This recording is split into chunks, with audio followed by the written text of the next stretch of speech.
Yes, this has been the biggest issue, I think, for Ukraine militarily this year. There's a number of reasons for why the counteroffensive, though having produced some limited gains, certainly fell short of expectations both in Ukraine and the West. First and foremost, Russia was able to basically prepare its defenses and lay mines and really just mobilize its troops in order to prevent that kind of big breakthrough. A lot of the military assistance that Ukraine received from the West, while very important, came after months and months of delays. I'm talking about things like fighter jets and tanks and things of that nature.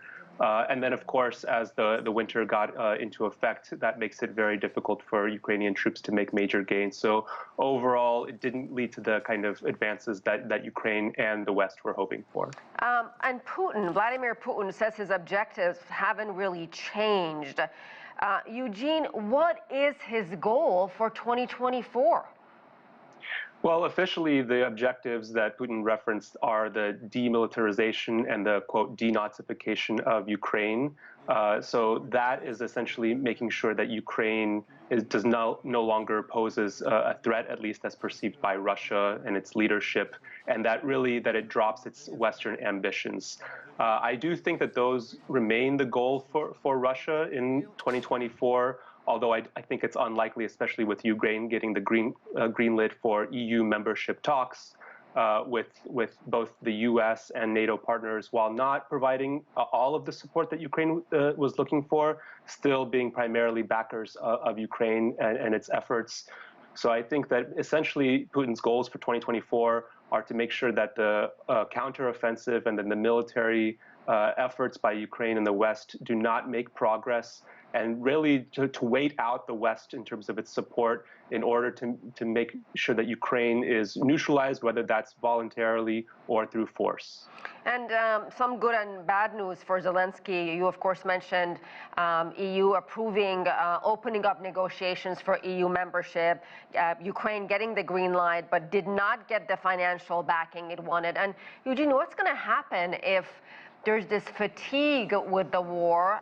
Right. Well, I think that fatigue has certainly started to show itself. But I will say that while some of those funding, those aid packages, as you mentioned, both in the EU and in the US as well, because of the Republican opposition, have not yet been passed, there are workarounds for short-term funding measures that I think we will see in the beginning of next year.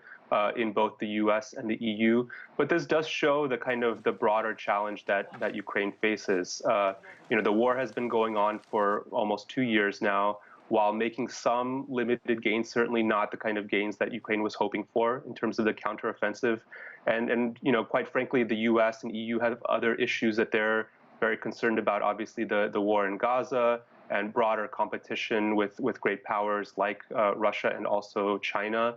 So these are elements that are complicating Ukraine's efforts in order to feed its war effort. Now, I will say, if we see any major Russian breakthrough because of this in the coming year, that I think could galvanize the Western support that has become a little bit more lukewarm. So I don't think this is a static issue. I think this is very dynamic and dependent on the circumstances on the ground. And finally, Eugene, U.S. elections next year, how do you think that will play into all this? If you're Vladimir Putin, if you're President Zelensky, you're going to keep a close eye on those elections. Yeah, absolutely. I mean, I think this will be a very important issue that will be shaping the war in the coming year. From the Russian side, we can expect things like election manipulation and trying to basically increase, polarization on the U.S. front. That's something that Russia has done before, and I'm sure it will do it again. For the Ukrainian side, it's making sure that this remains an important issue for the U.S. I mean, Biden has put in a lot of his political capital into this war. And I think that any major setback on the Ukrainian side and on the Western side will cost him dearly. So even as he is looking at issues like the Israel-Palestinian conflict, and again, the great power competition with China, I think the Biden administration has a great deal of interest to make sure that this issue doesn't get lost, that it isn't seen as a major setback for the administration's efforts. So I think we will see a renewed push by the Biden administration to show some kind of tangible progress in the coming year. All right, we'll leave it there. Eugene Chausovsky, thank you so much. Thank you.